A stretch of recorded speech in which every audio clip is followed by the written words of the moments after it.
Hello and welcome to Xena Warrior Podcast Minisodes. My name is Vera and I'm joined as always by my two Borgian co-hosts, Katie. Hello. And Livy. Hello, Borgian? What? Yes. Of the Borgias? Of the Borgias, a television program that we did not finish watching. Okay. I decided to go old school and I looked at the list of adjectives that friend of the podcast and IRL friend Nora sent wow, this ages must be ago. the bottom of the barrel. It was. One of them was Norwegian. That would have been funny, And I was going to save it for when we did the ring cycle ones, but I did not use it. No, I used something else. Probably Wagnerian or something. Yeah, I don't know. But yeah, I was like, oh, I'm going to pocket that for that. And then I just didn't use it. So he could have been Norwegian today, but I felt the Borgias or the Borgias. Oh, the Borgias.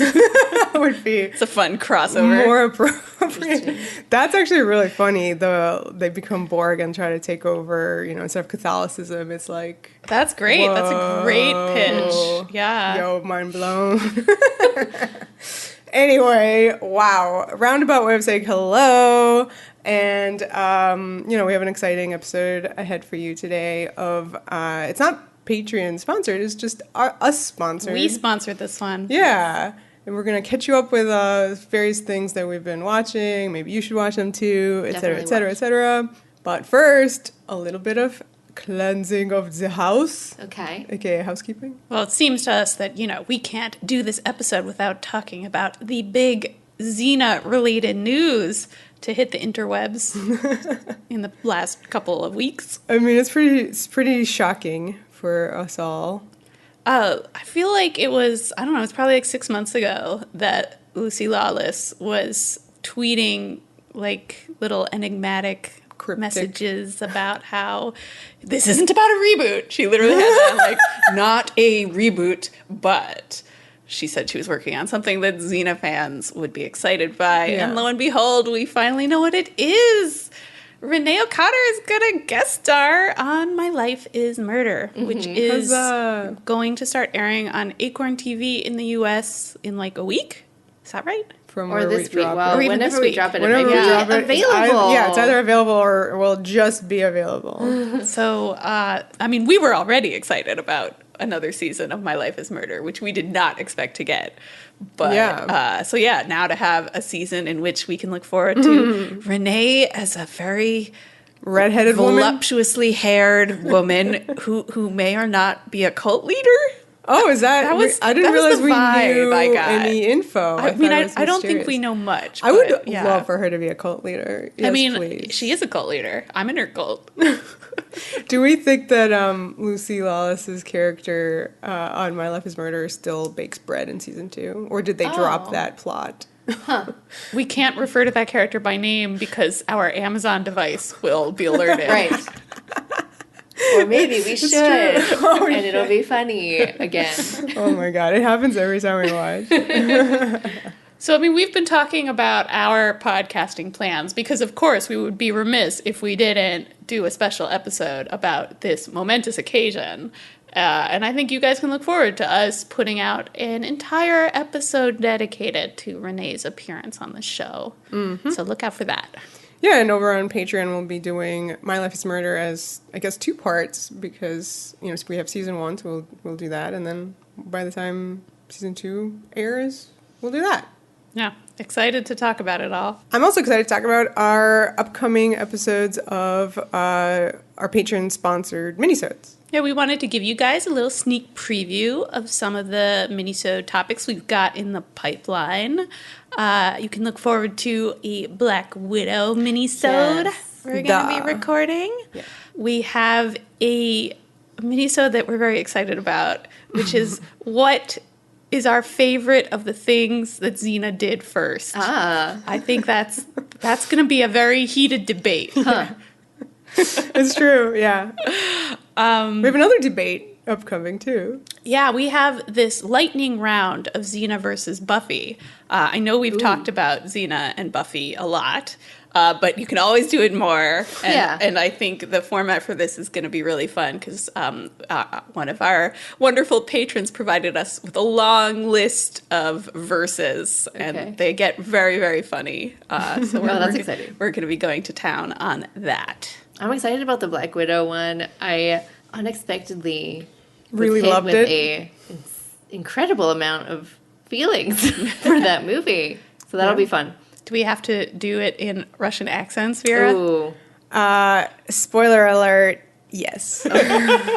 Or extremely terrible ones to match the movie. I can't even do a bad one. It's okay.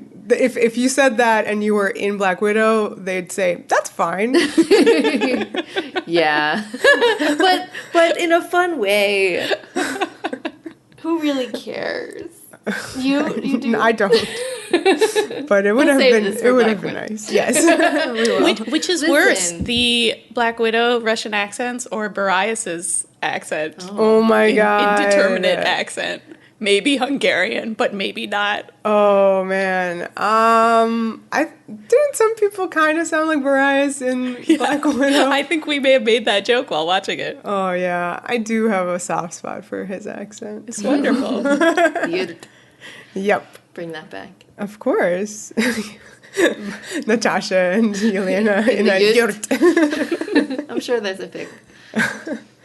All right, so shall we get to our various recommendations? Yeah. Yeah. Of things It's been we a long enjoy? summer. We've watched and read and listened to many things. Let's talk about it. Yes. Who wants to go first? You do. Me? I don't know. Yeah, I agree. Oh gosh. Well, I could go first with my rec because I feel like we're going to talk about it the least because I'm the only one that's seen it. Oh, okay. So, What is and it? you just started. Oh. And I want more people to watch this show and talk about this show. Oh, I'm intrigued. What is this? Oh, I figured it out. Is it Ted Lasso? No, but we can It's- talk about Ted Lasso. I haven't seen Ted Lasso. Actually, that's a good way. That is a good thing to bring up because I think that everyone should actually go and get themselves some Apple TV. Because a lot of the good stuff that I've been watching lately has all been on Apple TV, and it's been very interesting in the sense that I feel like they don't advertise their programming. It's very strange. Like, it doesn't, for some reason, seem to have, unless I'm just missing it in some capacity, like, it doesn't have a huge, like, promotional push, and everything has been, like, this word-of-mouth stuff that I've seen. Which is confusing because Apple, with most of their products, are pretty heavy on the promotion. I guess that Yeah. if you're just on your computer, Yeah, if you have an see- Apple product, you get Yeah, a lot of you get a Apple lot of ads. TV But ads. Otherwise, I feel like people don't know No, they anything. I'll be like, have you heard of this to my parents or something? They're like, no. What are you talking about? But my favorite thing that's on TV right now is the show For All Mankind, which has 2 seasons. And these two have just seen the first 3 episodes, and I think they're into it. Yeah, Yes. it's good so far. Especially after Episode episode 3. 3. So I don't want to, like, spoil it because they just started, and it's, like, a show that you really should not have spoilers for. But basically, if you haven't heard of it, it is by Rod Moore, who we have mentioned on the podcast previously. But if you don't know who he was a writer for a million years on all the Star Treks, basically. And then the creator of the 2004 Four Battlestar Galactica. So those are, like, I feel like the big creds for writing For All Mankind. Space-themed He has some other things. space shows as well. And then, of course, as I have mentioned many times, he was more involved earlier with Outlander as the executive producer. But that is kind of And the now for Spider's something George of his completely career. different. Yeah. It's an outlier and should not be counted. But also a wonderful show. But anyway, he clearly makes shows just for me because whenever his Yeah. name's on something, I love it. And this is no exception. It's also him and his producing partner on Outlander, Meryl Davis, is also involved.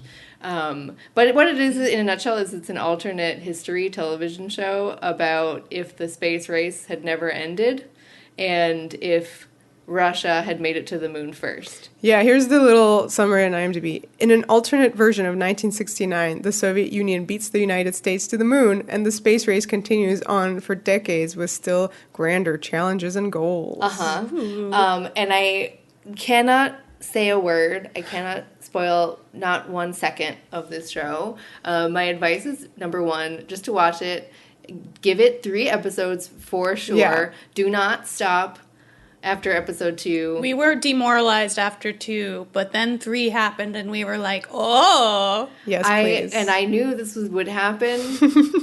And I was just, like, sitting there, like, vibrating out of my skin. Because I also think that season 2, especially, is one of my favorite seasons of television.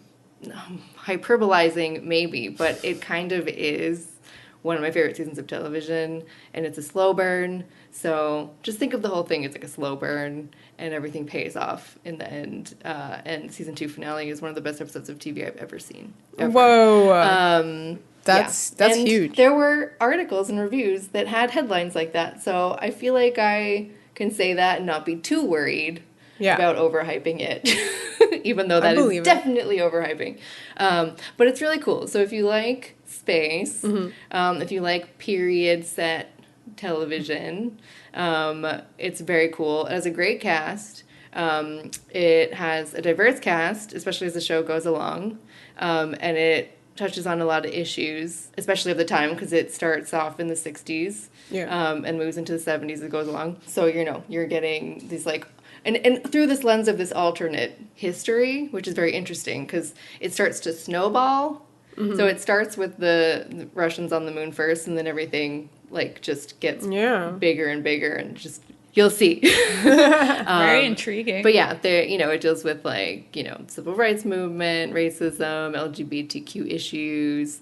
It has phenomenal female characters, and that's why I say please don't just watch the first 2, because it'll make you think it's all about a bunch of straight white dudes, and trying it's to not. get to the moon. I swear. I promise you it's not. I honestly even think that, like, the name of the show, For All Mankind, is kind of a man cheeky. and a woman. I think it's meant to be a little cheeky, and also is referencing famous quotes. But yes. You know. So yeah, I really can't say any more stuff, but I love it so much, and you should watch it. That's my rec. That's a good one. I recommend. If I weren't already watching it, I'd be watching it now. Okay, good. I probably would have. I would have already wrecked it without even seeing it, but just by it's Ron Moore's new show on Apple TV. And then when you have one, then you're gonna have Apple TV now. Once you get it for From Mankind, so then you can watch Ted Lasso, and then you can watch Mythic Quest, which is also really fun. I enjoyed Morning Show. It's very trashy, but extremely entertaining. Yeah, there's a lot of good stuff over there. I have to watch Schmigadoon. I feel like that's up my alley. That's you. It's a musical. So anyway, we now work for Apple. Apple TV costs $5 a month, or you could just pay $50 for a year. Is that legit? I think so. Oh my god, I can't believe you know that. I just had to pay the subscription, so I know. But yeah. So very good. Okay, I can go next, I suppose, because I believe my subscription service is free, right? It's Peacock. Ooh. Peacock is free, but it has ads. Ad supported. AVOD service. Yeah, so you can pay to get rid of the ads. Download Peacock, and you can watch 2 very fun things on it. They have a lot of stuff, but I'm going to talk about 2. One is Girls 5 Eva, which you've seen, Liv. I loved Girls 5 Eva. Girls 5 Eva. Wait, I'm going to do the thing where I read the little description of it so that you guys all know. A one-hit wonder band from the 90s gets a second shot at fame when a young rapper samples their song. The young rapper's name is Lil Stinker. So this is a show from Tina Fey and Robert Carlock, who have made my favorite comedy programs, 30 Rock, Unbreakable Kimmy Schmidt. They were, work marrieds at SNL, show running, that stuff, and so good. It's definitely like the kind of comedy that hits me right in the tickle bone. And this is really, really fun because it is like these, we sort of grew up at that time where the girl bands were popular. So Kind of reminds me of that era. Definitely. Yeah. I love whenever they do flashbacks to their music videos from that time, which are so on point. So on point. They're very, very funny. So the cast is, they needed singer people. So it is a little bit like I wouldn't have chosen this cast, but I'm not the showrunner. So it stars Sarah Bareilles, who people like. And she's sort of like the least funny person you can imagine, which in a way is the joke. Yeah, she's like the sort of straight man one, out of them all. Busy Phillips, Paula Pell, who I love. Renee Goldsberry from Hamilton. I've never seen Hamilton, so I was like, what? Because she's really funny. She's like such a standout. Her character is just like, she makes faces and you laugh. She lifts a finger and you laugh. Yeah. And then one of their members is no longer with them, and in flashbacks it's played by Ashley Park, who's really, really funny as well. So it's like a really fun show. We like literally binged it in like a weekend. Yeah, I did not see it. Yeah, it's because it's like it just goes like one after the other. You can do it in 2 days for sure. Yeah, it is just a really fun time if you want to just have some nice vibes in your life. Just sit down and watch this program. I still sing the New York Lonely Boy song to myself. Sounds good, whatever it is. It's true. Yeah, and whenever you spot them in New York as well, you start singing them. Anyway, these are all cryptic words, but hopefully it'll get you to watch this. And my other recommendation on a similar vibe, also on Peacock, is a show called We Are Lady Parts, which it's like 6 episodes, and I was like really bummed when I was like, okay, next one, and it's like, no, there's no more. That's short. Yeah, because it's British, so you know how Brits do. They're like, well, now we all do. Yeah, but this is like real short. Yeah, no, 6 is short. 6 is too short still, I think. Like we have come across this, and it's like, we're getting to that point where it's going to be like 3 episodes and you're done. I mean, this is a tangent, but I still remember the day when, we were watching a lot of British TV in like the early like 2010s or 2009 or something. Yeah, 2009, kind of 2009. Inspired by Doctor Who, we took a deep dive. And then like I'd be like, what is this bullshit with the like 6 episodes? That's not a season. 26 episodes is a season. What are they, dumb? They can't come up with storylines? Like, I was like, bullshit. Wow. Now I'm like, oh my God, please make it be 10 or less. Yeah, we don't have that kind of time. Nobody has that kind of time. Wow. People making it have that kind of time. Oh God. Anyway, We Are Lady Parts. Here we go. Here's the little summary. A look at the highs and lows of the band members that make up a Muslim female punk band, Lady Parts, as seen through the eyes of Amina Hussein, a geeky PhD student who is recruited to be their unlikely lead guitarist. This show is super cute and super fun. It's like a bunch of like these Muslim girls from various aspects of life. They have a punk band. Their songs literally get stuck in your head. They are fun. They have something called Voldemort Under My Headscarf, which is very good. So it kind of like reminds you of like, I want to say like Riot Girl music. I mean, they're supposed to be punk, but whatever. It just reminded me of like a specific time when like screaming girls was like a thing in my ears. And it's really kind of like whimsical because like the main one, Amina, she has these like breaks in reality where it's like a novella of some sort, some kind of imaginative segment, and it's really cute. And there's, all sorts of issues that are handled in a very good way.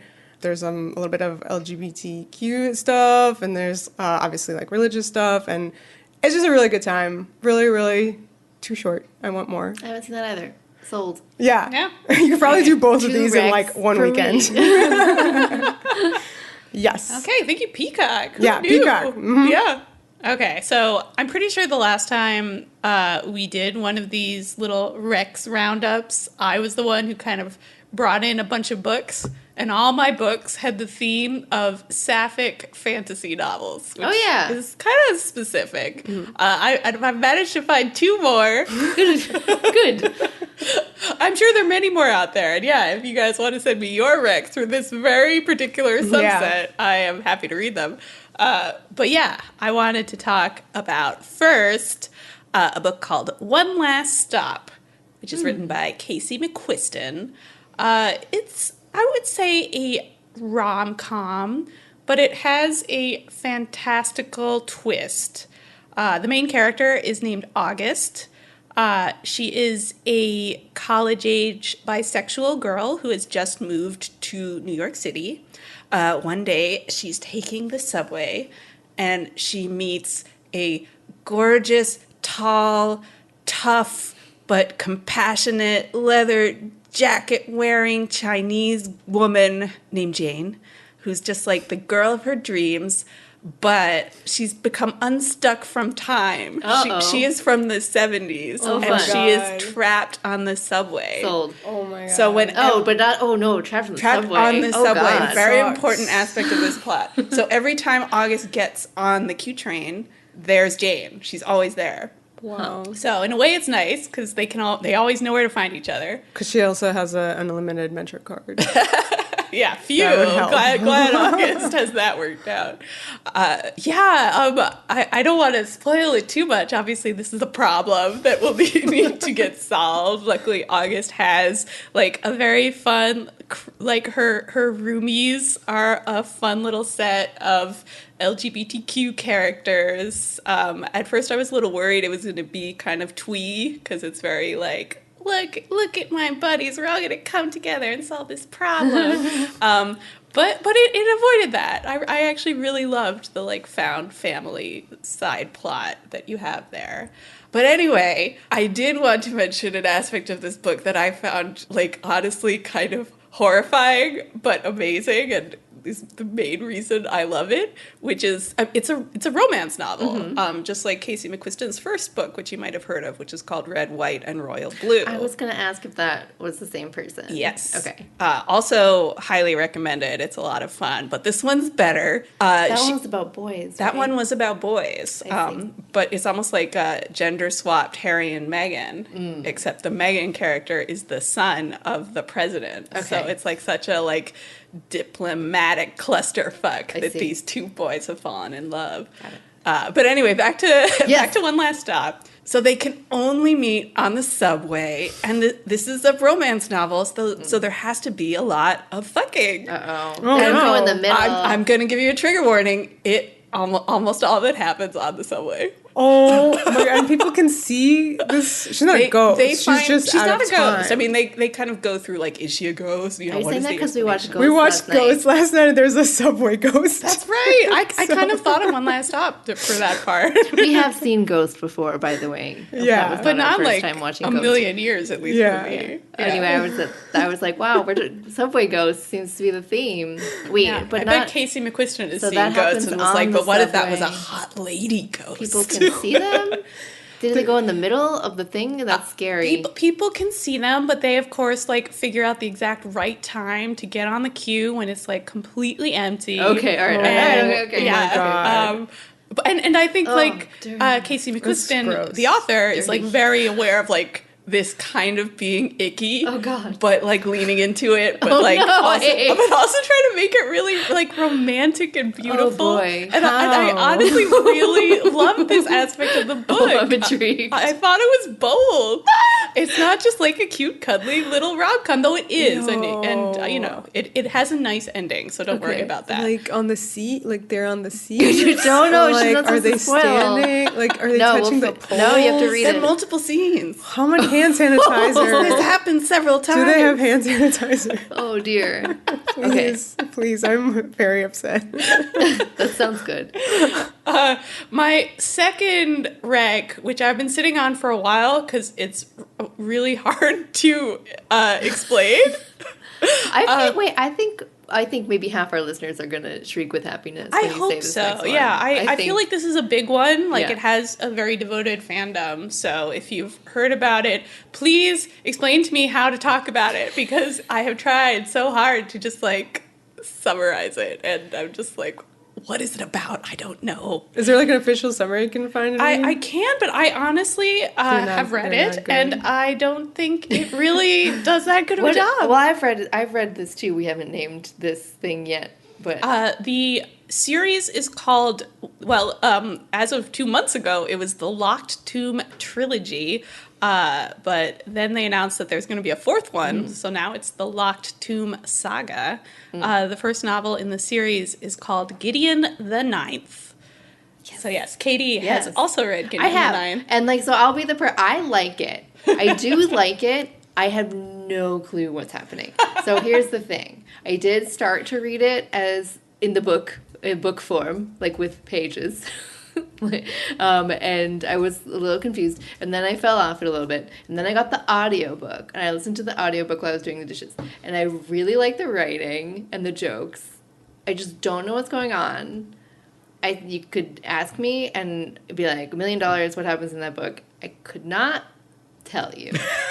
I would like to read it again, because then I think I will know what was going on. A little bit more. I've read it several times now, and I feel I am not 100% sure. The audiobook is fantastic and is read by Mo from Guts, which I really loved because she was so cool, part of my youth. So carry on. Since Vera asked, I am going to read the blurb, but with the disclaimer that I don't find it very effective. But here it is. Okay. So Gideon the Ninth, it's by Tamsin Muir, who is from New Zealand. Xena connection. That explains some of the humor, too. Yes, for sure. Weird humor in there? Yeah, Kiwi humor is great. Okay. The Emperor needs necromancers. The ninth necromancer needs a swordswoman. Gideon has a sword, some dirty magazines, and no more time for undead bullshit.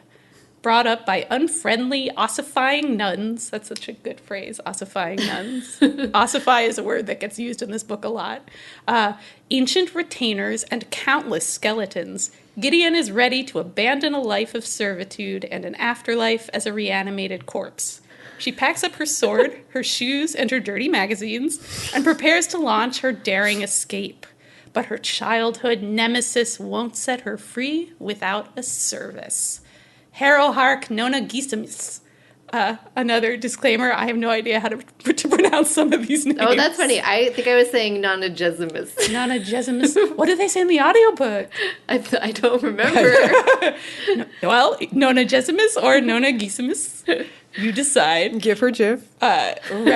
Reverend daughter of the ninth house and bone witch extraordinaire. Bone witch.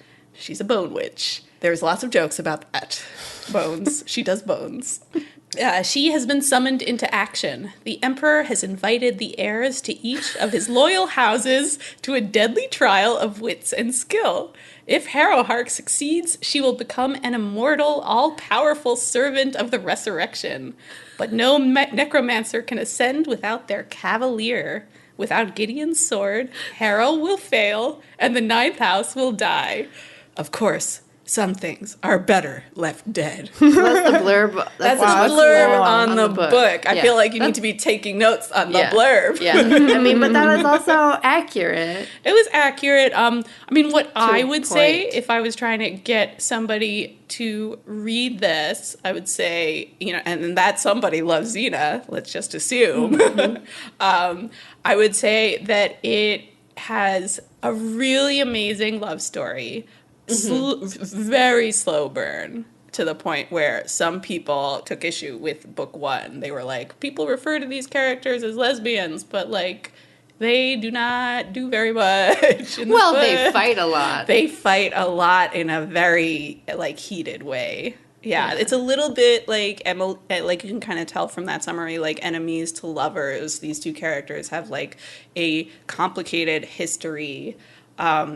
it's also tall and small. Gideon is enormous warrior woman with amazing biceps. Yeah. She has short red hair, and during a stretch of this book, she's going around in these sunglasses. It is an amazing look. You can just see it. She The is fan cool. art for this fandom is out of this world. It's like some of the best fan art. It's a really talented community, yeah. And, like, this book is, like, the visuals are even harder to describe than the plot. So I have mad respect for the artists who have brought some of this stuff to life. Because you have these necromancers who, like, have all these different specialties. Like, they can work with, like, blood. And you have Harrow, who works with bones and makes these, like, constructs, which are these, like, enormous monsters just made out of bones going off in all directions. And it's just like, what the fuck am I reading about? What does this look like? I don't know. It's kind of hard to describe the genre, because to me it feels kind of fantasy because it's dealing with magic, but there's a lot of spaceships and technology in it too. Yeah, that's what I was surprised by. Yeah. Like planets and things. And then when you actually get to the plot, which you don't get to it until almost like halfway through the book, it's almost like a mystery novel, because it's just a bunch of, like, a colorful cast of characters in a spooky gothic mansion, and they're slowly being killed one by one. So I feel like this book has a lot going on, a lot going on. But like, this series is so amazing, and yeah, I ship these two so hard. Yay. They are so good, and yeah, it has that, you know, perfect mix of darkness and, like, you know, really sharp humor that just always kind of pulls the rug out from under you, like in the big dramatic moments. In that way, it does remind me of Xena and Buffy in that kind of sweet spot. And yeah, the sequel, which is called Harrow the Ninth, is also amazing. And just when you think you've come to grips with this world in Gideon the Ninth, you go to Harrow, and you are going to be lost. The book wants you to be lost. Yeah. Like, I mean, one thing I should mention, in both these novels, the protagonist is lost themselves. Like, your confusion as a reader is kind of like the point. You're like, what the fuck is going on? What the fuck is going on? And that's what the characters are doing too. But oh my God, yeah. Don't despair if you're stuck in Harrow. It's really worth it if you can get to the end. And yeah, I just can't wait to see where this series is going next. It is really special. Cool. Okay. Very good. I'll get to the next Vera's one. like, I am not convinced. Sorry. I gotta read the first one. I can't read it. We know Vera doesn't read. She But can't read just like Xena. Even if I did, I just don't like goths.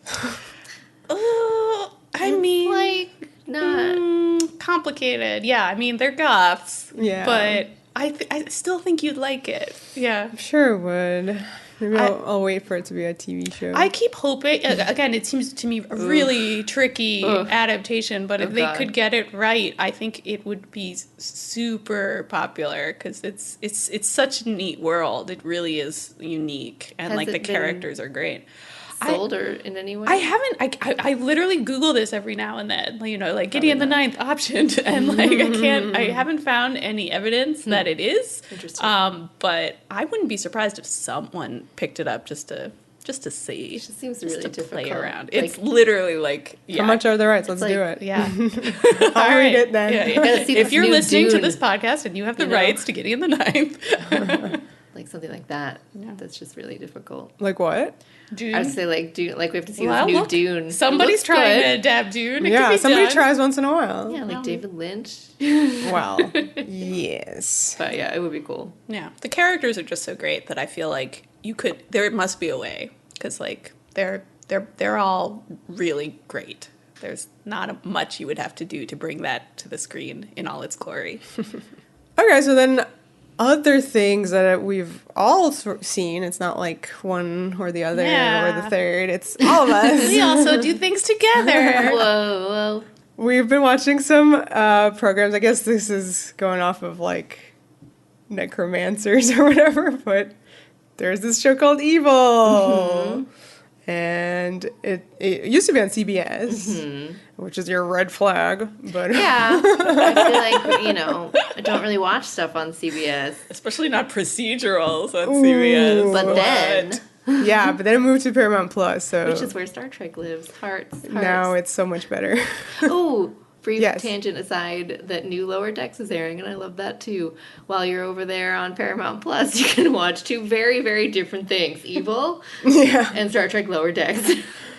Well, I mean, you couldn't come for the Christine Baranski, The Good Fight. Yeah. Which is by Yeah, Robert and Michelle right, King, yeah. who do Evil. Yeah. Yeah, It sounds like they do evil. They do evil. I'm sorry, Kings. They do evil by bringing us Good Wife. And why did we decide to watch it? And what is it? Let me find the summary. Is it better than the Gideon the Ninth summary? I think so. That one was very long.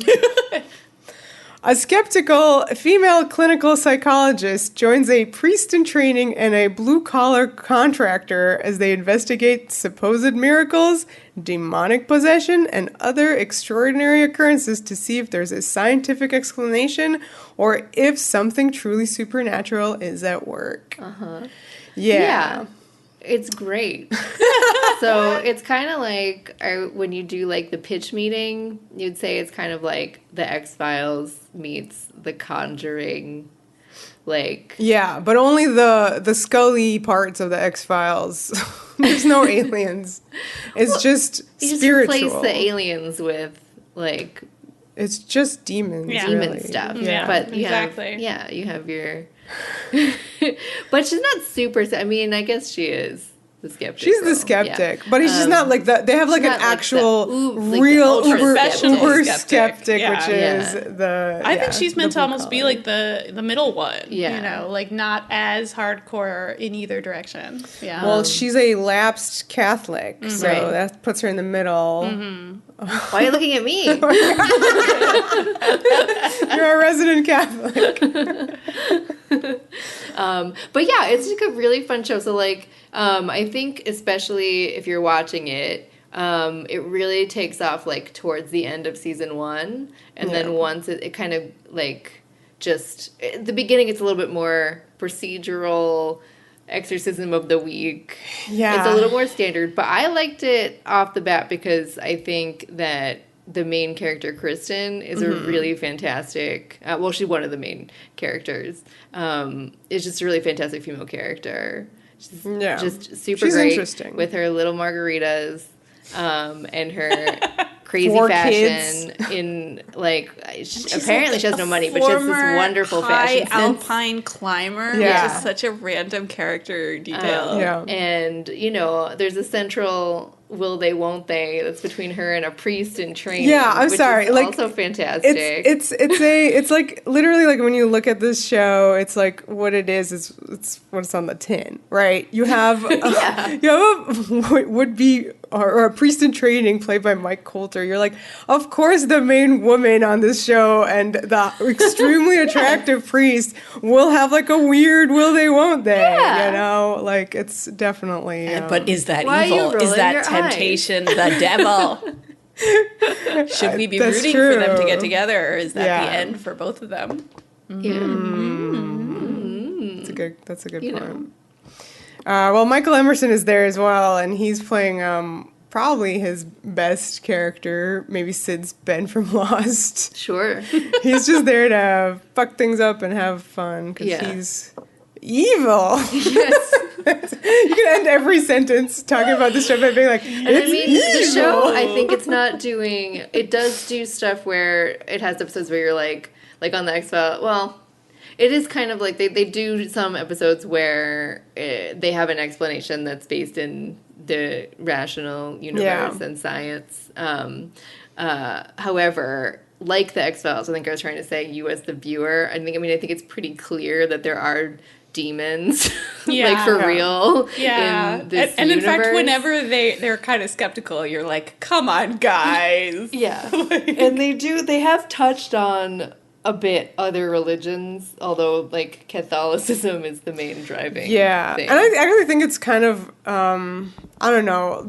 So obviously, like in order to have exorcisms and stuff, our would-be priest is a Catholic. He's trained to be a Catholic priest, and then the contractor is Asif Manvi, who's Muslim. Well, he's like non-believer now. So they do touch upon like his aspect of it. They had like a Muslim exorcism even one time. I love his character, Ben. Yeah. Like, I think in many ways Ben is the most interesting of the three. Yeah. Well, is it because like the other two are technically Catholic? Like I'm like, I wish Kristen I was a think so. different religion too. Then you can Yeah. have like she works for Catholicism, but like she doesn't necessarily like isn't from that past, right? So then you could have like an even wider range of things you could explore there. I mean, she could have been like what's the other one? Protestant or something, you know, like some other Christian part. That's a not good just point. a lapsed Yeah. Catholic. Yeah, there is something. Now it's the most fun. You have to be a lapsed Catholic to be in a show like this. It's the traditions of, I don't know, The Exorcist or something. Yeah. Like you could, And clearly it freaks her out It's- more, you know. It does, like yeah. it works on her childhood brain. Right. Yeah. Yeah. the most intense one. I do like that, you know, she's technically the main character.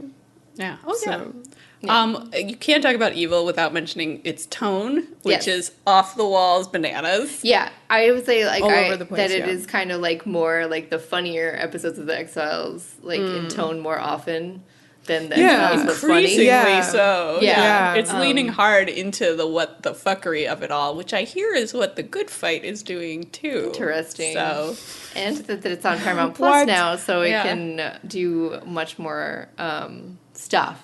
yeah. And it's not like say bad words boxed and in things. by being on CBS, Yeah. which is very good. yeah, and they've been taking more risks in format, I think, as well, which is exciting to see. Yeah, Yeah.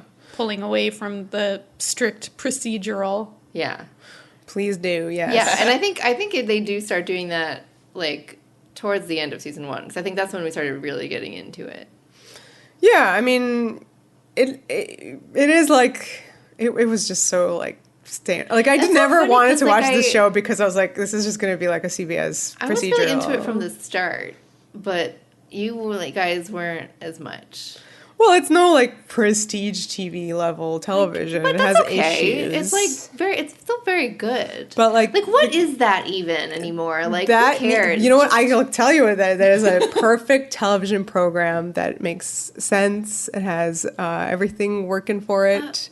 And it doesn't have loose threads that you're like sitting there in season 2 being like, well, what about that thing I they know, introduced? They do have some of those. Oh, they have a lot of those. that's But okay. that's what you get from a But you know procedural what? I don't CBS mind that program. because if something wasn't working and they don't want to do it, they don't have to. Just move on. Yeah, but we, the audience, Keep remember. going, we'll Never, hashtag never remember. forget. Get over it. Well, the but it's cast good. sort of like drives you. Like I love like Katja. I'm gonna say it in her like Dutch way. Katja Herbers. Yeah, very good. No, And, she's and Mike fantastic. so great. Coulter as David. Yeah, I think we they know have Mike. great, great we know chemistry. him from stuff. Luke Cage. of course. Yeah.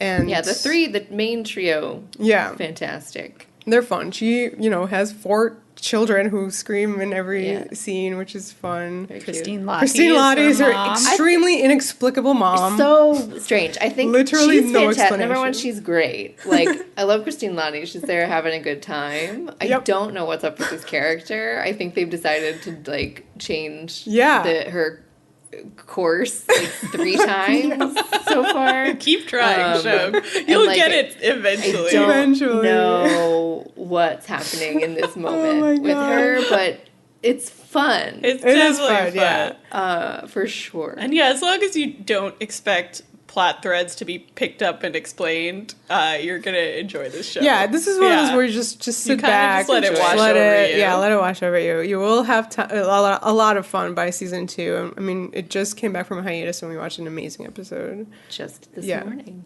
Yeah, but not when they're listening to No, I know right now, today yes, for us. exactly. So that's Paramount Plus. I wanted to. I know So you have to get all these streaming services. Right, again. all the services, Yeah. right? Right. I mean, you should just have them because then you can experience amazing programming all the time. And I don't know where they're airing in other countries. That's true. But I'm sure they are. So American-based recommendations of streaming services. I'm sure that they are on something at some point.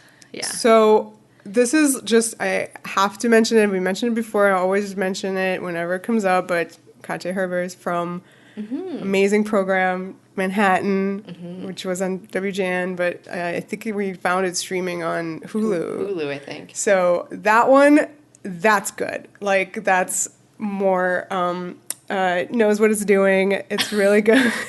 A lot of good issues. Every actor that you know from a thing now is like in that show. And what is Manhattan? Manhattan. Do you want me to pull up the thing? No, you don't have to pull up the Yes, thing. I'm gonna pull it up because I can't explain it. There's 2 Oh seasons? fuck, that's the Woody Allen movie. Oh, geez. It's 2 seasons, right? Yeah. It's only 2 It was- seasons. It was canceled. So it doesn't end, so go into... Yeah, it knowing doesn't that you- end. But it also, like, kind of has a good ending-ish, even though it doesn't end, like, for what it's about, Yeah, so in if I 1940. remember correctly. Oh, sorry. Sorry, I found it. In 1943, in Los Alamos, New Mexico, a team of government scientists is working on the top-secret Manhattan Project in a race to produce an atomic bomb before the Nazis. Meanwhile, their families adjust to a life on the military base. You have Rachel Brosnahan. You have Katja Herbers, Harry Lloyd. Who did we say? Stranger Things. Stranger Things. Harbour. Yeah, David Harbour. Yeah. I don't see his name. Oh, there he is, David Harbour. Anyway, a lot of faces that you have seen on all sorts of stuff. That one guy who's in everything. Right. No. It's just in Fear Street, that guy. Oh yeah, Fear Street was really good. Oh, yeah. Okay. Yeah. You just keep hopping around. Sorry, It's yeah. like, Well, it's like degrees actually, of Kevin Bacon. You're Yeah. talking about Ashley Zuckerman, who's a man from Australia, and he was in a show with Lucy Lawless that we covered called The Code. Yes, that's right. So he's the lead. And it really, so it's just really good, really amazing character stuff. Highly rec. And if you like For All Mankind, Katie's recommendation, you'll probably like Manhattan. Yes. I would yes, agree with for that sure, assessment. Okay, so if you're on Hulu, While you're I love still that this is just breaking down by by streaming services, services. we should just call it. do? We didn't say anything on Amazon. We didn't. Prime. We Do haven't been need watching anything? anything. The Wilds, that was fun. The Wilds was very That was fun. crazy. It ended quite nuts.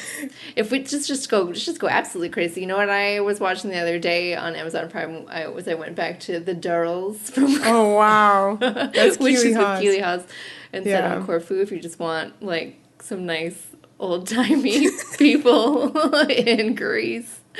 The Boys is on there, and we never watched. Oh season yeah, 2 of we have that. to catch up with that. Anyway, Yeah. So anyway, back to Hulu.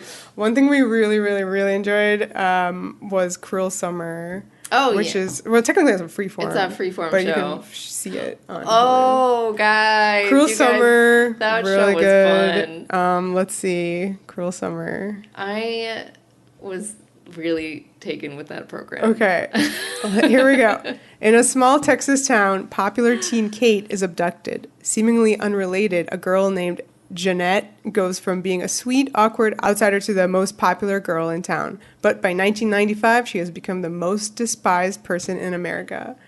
This show is crazy because when Kate started watching it and she was like, okay, it flashes back from 1993 to 1994 to 1995 in every scene of the show per Yes. episode. It literally goes from one thing to the other in one scene. Yes. And I was like, that's insane. How does that work? But it does. It It does. It definitely there's some adjustment. Yeah. Yeah. In the first episode, you're definitely going to be watching it going wait, Yeah. watch their wigs. Watch Yeah. her wigs. Watch the color grading. Yes, color grading and wigs. And eventually the context, which is so compelling, Yeah. will just grab you and you won't be struggling anymore. Because Yeah. this plot is so juicy and So good. we were so Yeah. deep in this Really, story. really deep into it. Yeah. And the actors are great. super great. Yeah. Yeah, highly recommend this. This show got renewed. Yeah, I think with it a different did. cast, right? I have no idea. Yeah, I can't imagine know them the doing details. it more Because they ended storyline it with these so Yeah, well. this They is ended like- it perfect. Yeah, oh, the One ending and is so done. good. You guys are going to love the ending. Please, Yeah. hey, if you're struggling, another one where you should hang in there to get to the ending. You will Yeah. not be disappointed. And I don't want to say anything about what it's about, but definitely like look up what it's about too, because it does get very Well, intense and it yeah. does have some warnings and stuff. So I would yeah, definitely just like for sure. kind of look into that first and see if it's for you. It is very, very, very, very, Very fun, good. though. Yeah, we mentioned the Fear Street movies on Netflix. They were really fun. Oh yeah, Yeah. Yeah. those are surprisingly fantastic. Yeah. And 3 ano- horror movies. Another, I don't even know what to call it because it felt, I mean, they're movies, but they're interconnected in this way that Trilogy. makes them feel like TV. Yeah. And the third one especially just does a great job of like pulling all the threads together. And I just felt like I was watching an entirely new art form with it. Yeah. Like it was super exciting. Yeah. It was very interesting. Like, yeah, the format and stuff Yeah. should do more of this. It was on Netflix. Great central queer relationship. Yeah. Like, if you love queer horror, you need to watch. Yeah. Yes, because it was so good. And it was like, it's technically like a teen horror movie. It's based on it's not based on any one specific novel, but it's based on the Fear Street novels from my youth. Way better than Goosebumps. No, Well, I was all about Goosebumps. Team Fear Street. Goosebumps is for Smaller Yeah, people. Yeah. exactly. Sophisticated And young adults never read felt Fear Street. in the same way that I always felt like I had to watch Hercules, not Xena, because Oh, I wasn't live. mature enough for Xena. Wow, Hercules is believe, the Goosebumps of Xena universe. What? believe in yourself. I stuck with Invest in Goosebumps. yourself. I was like, nah, Fear Street's gonna be too scary for me. Wow. I'd rather have the like hamster monsters and the ooze. Oh Yeah. my god. Well, I was reading the Christopher Pike ones. Oh, they're even sexier. Yeah. I was trying to pick up Sweet Valley High, being like, are they gonna kiss? And they never did. Oh, really? You were saying that?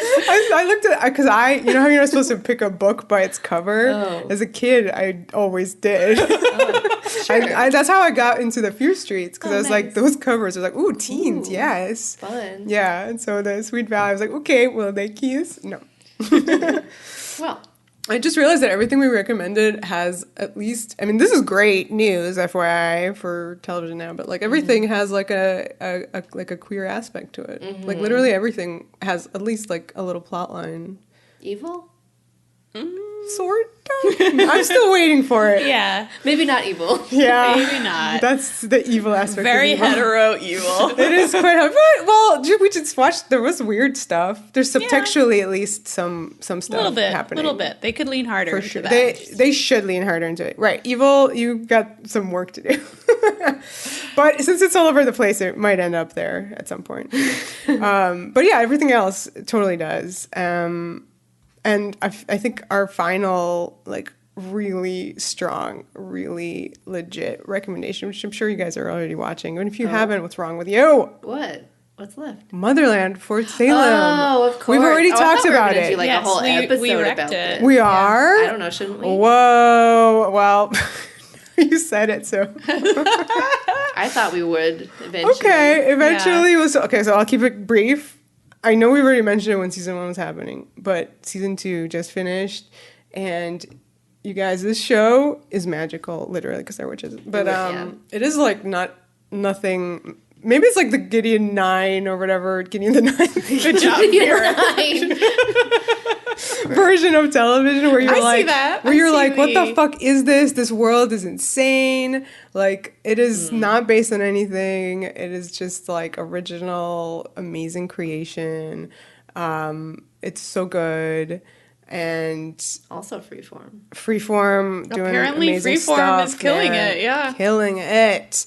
And season 2 got like even more Xena-esque in some of its stuff and visuals, and oh, you guys, I can't even. Every episode ends and you're like, oh no, I need the next one. Yeah, it does a good. It's, I mean, they're not necessarily always cliffhangers, but They are just end on always. a good. Yeah, that's Always. true. I guess they are always. Its format is that it like Yeah. wants you to continue Yeah, watching it. old school. Is it old I school? don't know. Is it? No, because old cliffhangers school's feel old fashioned to me. Oh. I don't know. Like versus like just like your story that just goes. I don't know. These always feel like they had like some big banger cliffhanger at the end it does. that like don't always happen on other shows. No, they don't, and it like just sucks you in and it wants you to keep watching. And oh my god, General Alder! Oh my god, I can't. You love her? Well, I'm I love excited her. now that we may do this as a full length. Yeah, minisode. I mean we should. It Yeah. is wow. It is so good. It is a great show, and there would be a lot to talk about. Yeah. So much.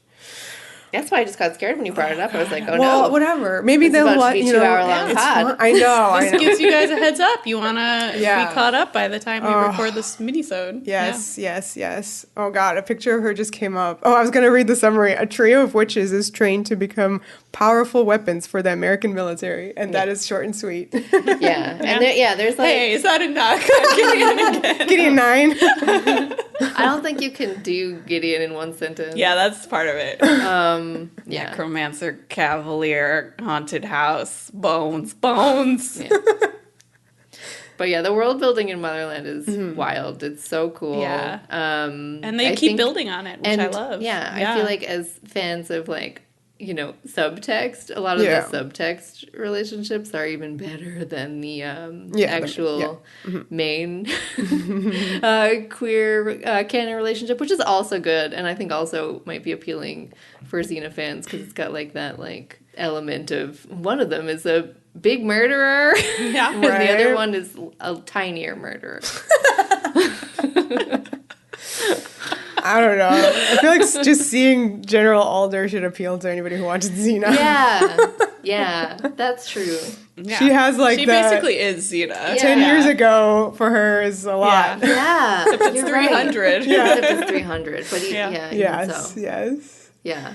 So Alright. we'll revisit a lot of these topics, I guess, when we do our minisode on Motherland Fort Salem. All right. I think that wraps it up Yeah, for our little that's a good amount of stuff. stuff. Yeah, Watch all of our summer yeah. shows in Watch the fall. everything we said, or else. Yeah.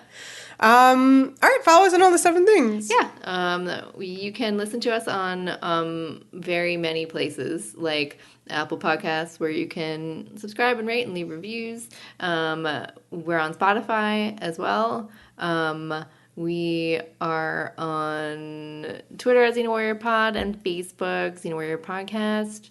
And then Patreon, of course, is patreon.com/Xena Warrior Podcast, where, as we mentioned, the Lucy Lawless IMDb experience will continue with some more movies I think she got on there, and My Life is Murder, Life is Murder, yeah. upcoming.